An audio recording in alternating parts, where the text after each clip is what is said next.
Hey, Trump said it was coming April 2nd. He said April Fools, he ain't want to do it, but he said April 2nd, I got something coming for you. April 2nd, 2025 will forever be remembered as the day American industry was reborn, the day America's destiny was reclaimed, and the day that we began to make America wealthy again. In a few moments, I will sign a historic executive order instituting reciprocal tariffs on countries throughout the world. Reciprocal, that means they do it to us and we do it to them. Very simple. It can't get any simpler than that. Everybody see, huh? This is one of the most important days, There's in my no way that's opinion, Israel. in I don't care. American history. It's our declaration of economic independence. For years, hardworking American citizens were forced to sit on the sidelines as other nations got rich and powerful, much of it at our expense. But now it's our turn to prosper, and in so doing, use trillions and trillions of dollars to reduce our taxes and pay down our national debt, and it'll all happen very quickly. With today's action, we are finally going to be able to make America great again, greater than ever before. Sound good.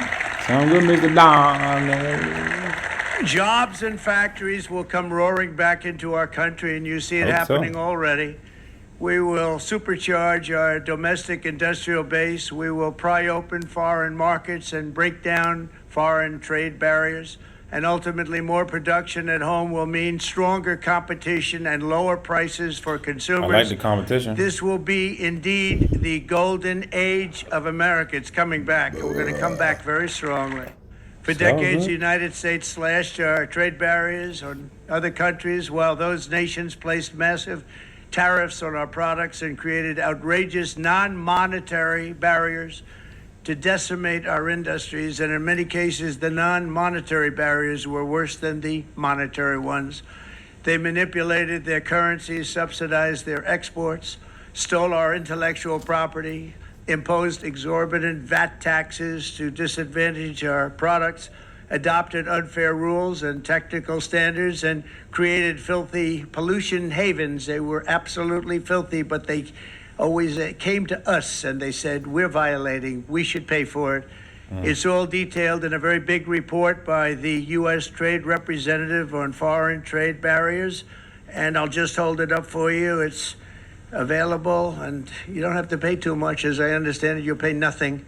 It's a lot of work for something, actually, because it's a special book. It's very, frankly, it's very upsetting when you read it, when you see what people have been doing to us for 30 years.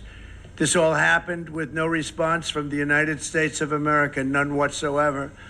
But those days are over. The United States charges other countries only a 2.4 tariff on motorcycles. Meanwhile, Thailand and others are charging much higher prices, like 60%. India charges 70%. Vietnam charges 75%, and others are even higher than that.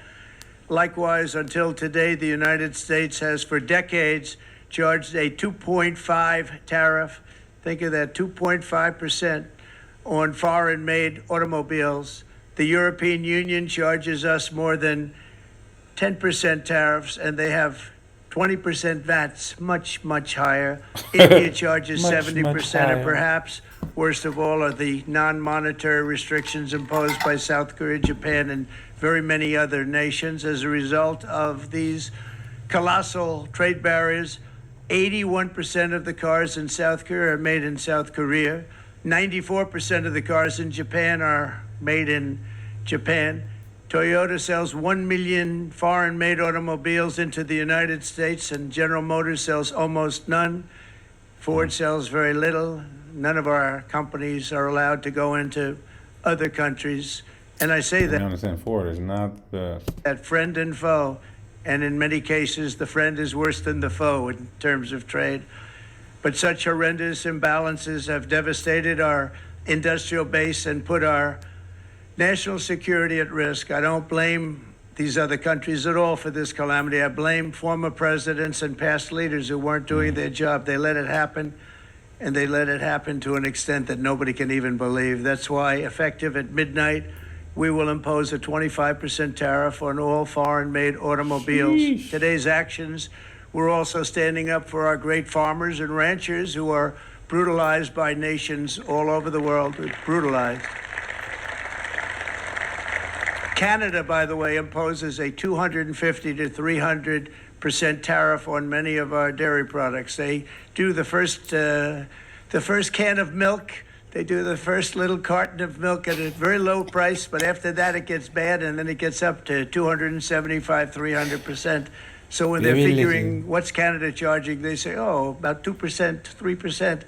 But take a look at what happens down the road. When you look a little bit, it's not a pretty picture, and we don't like it, and it's not fair. It's not fair to our farmers. It's not fair to our country. And with countries like Canada, we subsidize a lot of countries and keep them going and keep them in business. In the case of Mexico, it's $300 billion a year. In the case of Canada, it's close to $200 billion a year. And I say, why are we doing this? Why are we doing this? I mean, at what point do we say you got to work for yourselves, and this is why we have the big deficits. This is why we have that amount of debt that's been placed on our heads over the last number of years, and we're really not taking it anymore. In the face of unrelenting economic warfare, the United States can no longer continue with a policy of unilateral economic surrender. We cannot pay the deficits of Canada, Mexico, and so many other. No, I feel like the tariffs and stuff. I mean, once again, I think that we're going, because of COVID and all those things, like, I think we're heading toward a Great Depression, like a depression that no one has ever seen, bigger than the Great Depression. Not, well, we're bigger, worser than the Great Depression. And I think this is the only way to essentially stop it. Like, it's just going to essentially, everything's going to go up in my mind. Okay, now listen, this is not educational advice. This is not, what do you call it? Educational advice, right? Yeah, this is just all strictly just peeking, looking, and observing. That's all it is. No deep diving in on anything. It's just me observing. And what I believe is, we're headed toward a great, super depression. And him coming in office, him seeing it, and the people around him saying, listen, there's nothing we can do. And then I think he said, hey, I need someone to go find someone to tell me what is the only way that we can get out of this situation. And I think they came back and they said, hey, man, tariffs, bringing all the economy, everything back to manufacturers and everything back to America. It's going to take a while to reboot. It may take 2 years. We may be in a terrible deficit for 2 to 3 years, but after that, like 2 years, your first 2 years or your first year and a half, we're going to be in an awful deficit. Everything's going to go up. But when the manufacturers and everything come back, it'll kind of level playing field, and everything will be back to better, and back to better. And then we're not going to go into a super Great Depression for 6, 7, 8, 10, 15 years. It's going to be essentially a small recession-ish for 8 to 12 months.